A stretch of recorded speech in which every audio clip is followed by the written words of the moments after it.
In this video I'm going to show you how to create your assembly. So in order to create your assembly, you need to make sure that you have all your parts already modeled and ready to go. I have all the parts ready for my dragster to be put together, so I'm going to click on the assembly button on your home screen.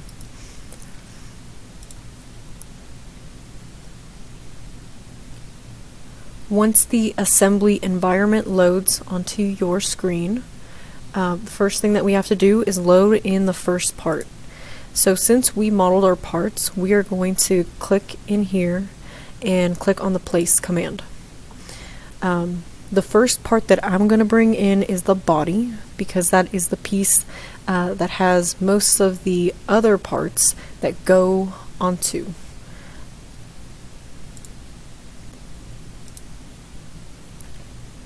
So when I open up the dragster body, I'm going to place one, because that's all I need. I need one instance of the dragster body. You can hit escape, or you can go back and click the place button again, and this time I'm going to bring in the next piece that goes onto the dragster body. So that's the axle. I'm going to click open, and I'm going to place two instances of the axle. In the event that your axle is not modeled, or maybe it's not positioned in the orientation it needs to sit in the assembly, you can right click on your mouse and you have three options. You can rotate on the X, the Y, or the Z axis in 90-degree intervals. So if I rotate this on the Y axis, you'll see that it rotates around that green arrow in 90 degrees. Here I have my two instances, so that's how they sit. I'm going to go ahead and click place, and I'm going to place in the large wheel. Hit open. Here you can tell that it is not placed how it's supposed to sit in the assembly, so I'm going to right click and rotate it on the x-axis. So I need one on this side, and I'm going to rotate again on the x-axis, and again, so it's flipped to the other side. The last piece I need is the small wheel. So I'm going to click open. Again, I'm going to have to rotate it on the x-axis, place one, and rotate it twice, 180 degrees, so it's on the other side. Now I can click escape on my keyboard to get out of the command. The first thing that I like to do is to click on the main portion that's going to get everything else assembled to, right click on it, and ground it. What this is doing, it's preventing it from moving around. Right now these can move freely all around your screen. This guy is grounded, it is pinned to the work surface. It makes your life a little bit easier if you ground it first thing. Next, we want to click on the constrain button. Now the way I constrain is that I like to constrain either axes or axes to axes, or faces to faces. I do not like to constrain those green dots that you see on the screen with another green dot. So if I click on this axis and I hover over, sometimes you have to zoom in to see the axis for any circle, but if I zoom in and click inside, you can see that the axis will align with the axis to that circle. You want to click apply. To demonstrate, this axis is constrained along the center axis for the hole in the body. And I'm going to keep going. So I'm going to constrain the face on the outside of the axle, and I'm going to have to rotate a little bit because I want to constrain to that face on the inside. You're probably thinking it didn't do anything, but that face and that face are aligned with each other. I'm going to click apply, and this time I have to also say that I want the axis of this axle to constrain to the axis of the hole on the wheel. And again, you're probably noticing that it didn't do anything, but you have solution types inside of the dialog box. If I change my solution, it will show you a preview. Click apply. And then repeat.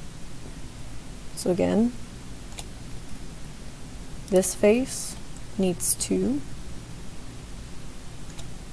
match up with this face. Apply. And then I need to constrain the center of the axis to the center of the hole on the wheel. And again, look at your solution options. If it's not doing anything, double check your solutions. Click them. You will see a preview if it's working. Click apply. So right now, the wheels are aligned and constrained to the axle, but the axle can still move. If you know the center location of your body, then you can align the axis to it as well. For the purposes of this assembly, we're just going to keep it simple and leave those as is. From here, just repeat the process for the back wheels.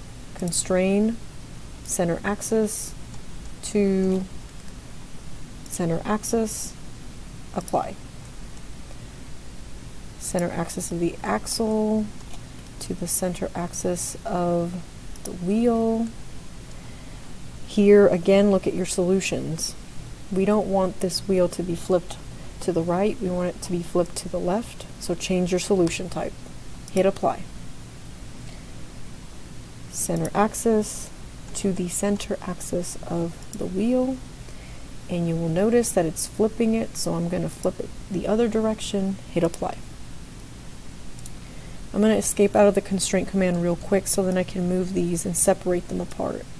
The last thing, I have to tell it where it needs to be constrained. So, moving my position so I can see the inside, constrain the inside face to that face, hit apply. I'm just going to drag this guy as far away as I can. Constrain this face.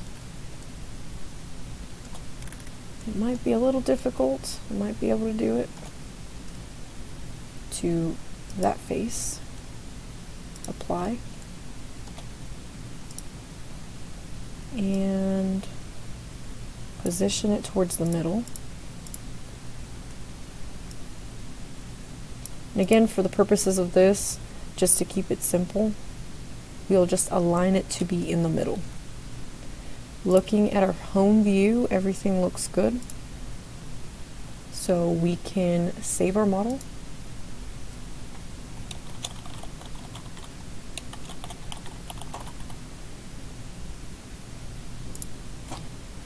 Hit OK. And be done with our assembly. In the assembly, if you want to, it makes it a lot easier if you change the colors of all of the parts. So for example, the wheel, if you double click on it in assembly mode, it will let you, it'll either open up the file or it will show you inside of the assembly itself. I'm going to go ahead and close these out to show you what it looks like when you double click on it inside of the assembly.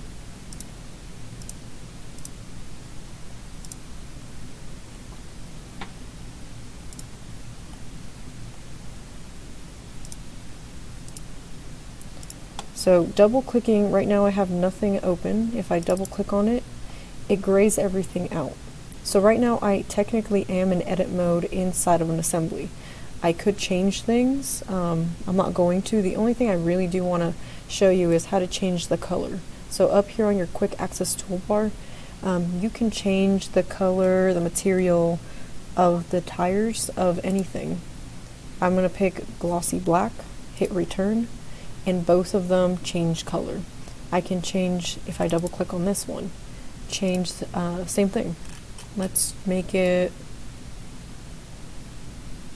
some yellow pine. Hit return. Do the same thing with the front wheels. Return. So it makes it easier if they're different colors or different materials, so you can tell what is what.